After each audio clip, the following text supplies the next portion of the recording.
Reapers are with their sharp sickles appear.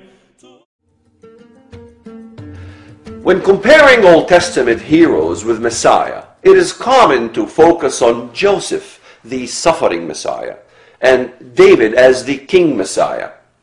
Joseph's rejection by his brothers signifies Israel's rejection of Christ. David is a type of king Messiah because Christ's kingdom will be established in Jerusalem. But the one character in the Bible that is virtually never focused upon when searching for types of Christ is Gideon, the warrior Messiah. Gideon is crucial if we want to understand what the Messiah will do during his war expeditions after he sets foot on the Mount of Olives to fight for the Battle of Jerusalem. Though it is rarely discussed, Christ, like Gideon, will fight against Midian. The Bible refers to Midian as Ishmaelites in Judges chapter 8, verse 22. They are the descendants of Abraham's fourth son with his concubine Keturah. Like Gideon, the Bible portrays Christ as fighting against the inhabitants of Arabia. God came from Teman, the Holy One from Mount Paran. His glory covered the heavens, and his praise filled the earth. His splendor was like the sunrise. Rays flashed from his hand where his power was hidden. Habakkuk 3, 3-4. Jesus in person returning from battle out of Teman in Arabia. How often is this discussed in churches? When was the last time we had a Sunday school? Today we will be discussing how Christ will come fighting out of Arabia. It never happens. How often is this discussed in churches? It needs to be. Jesus will physically return and will judge not only the inhabitants of Arabia, but also Cush, which includes the modern-day Islamic nations of Sudan and Somalia. I saw the tents of Cushan in distress, the dwellings of Midian in anguish. Habakkuk 3, 5-6. Midian refers to the regions east of the Jordan River and southwards on into modern Saudi Arabia. This is the heart of the Islamic territory. Portrayals of battles like this, with Christ fighting against Muslim nations, are actually found throughout the Old Testament.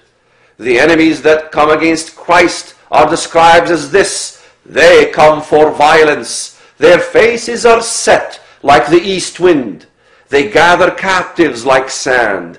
They scoff at kings, and princes are scorned by them. Habakkuk chapter 1, verse 9-10. The enemies like the east wind are the locusts of Arabia and the kings of the east.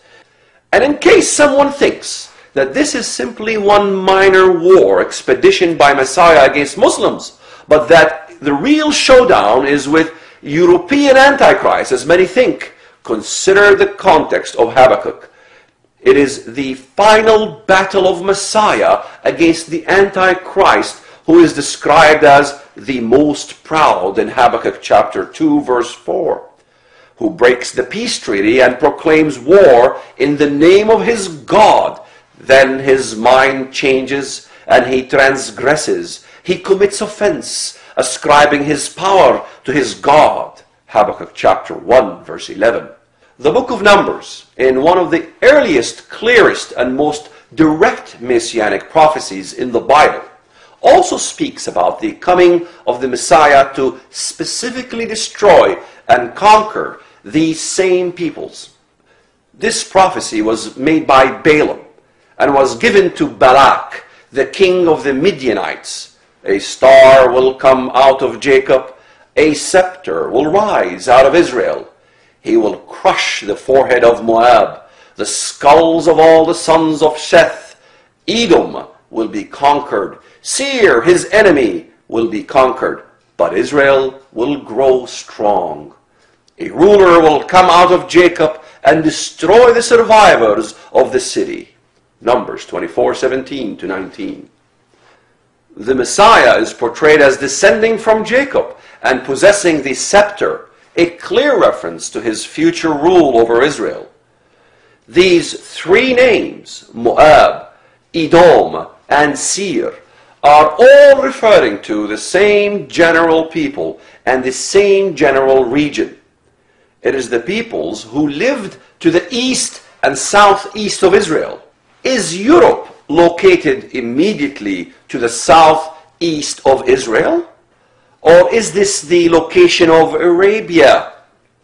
Ezekiel 35 speaks of judgment of Mount Seir in verse 1 and connects it with Edom. As you rejoiced because the inheritance of the house of Israel was desolate, so I will do to you. You shall be desolate, O Mount Seir, as well as all Edom, all of it. Then they shall know that I am the Lord. Greater Edom, encompassing the land from Teman to Dedan, which is today from Yemen to Saudi Arabia.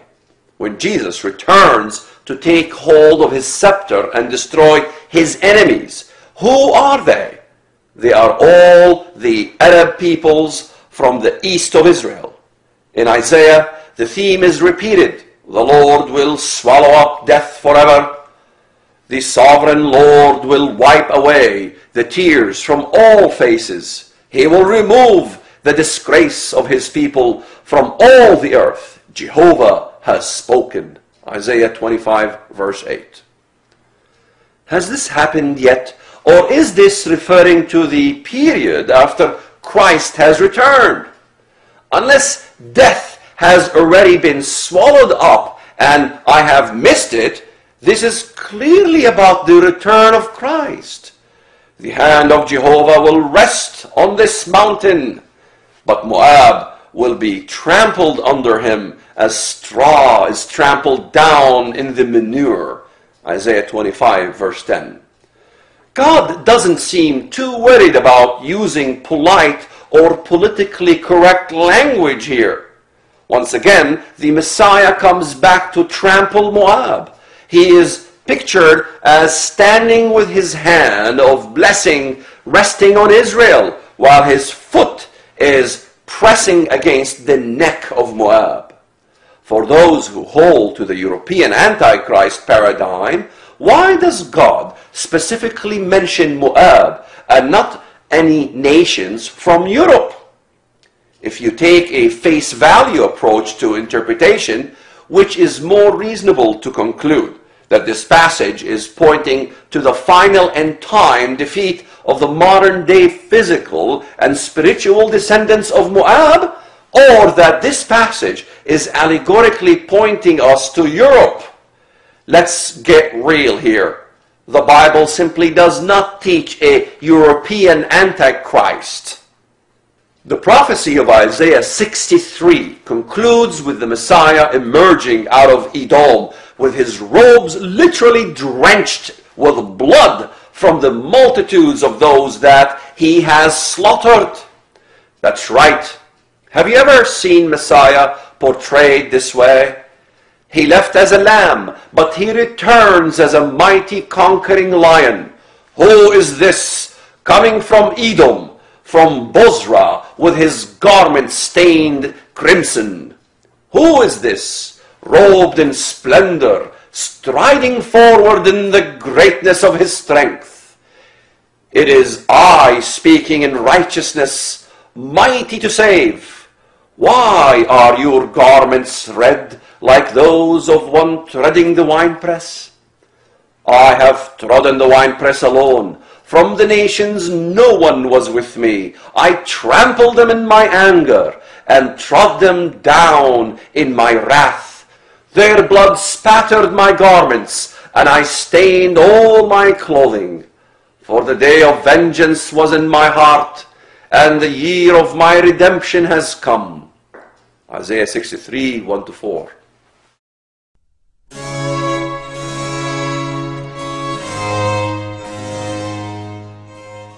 Walid Shoebat, a former Muslim and, like Paul of the Bible, a former terrorist, now a watchman on the wall, is bringing the truth and warning on the issues of Islamic fundamentalism through television, radio, as well as the internet.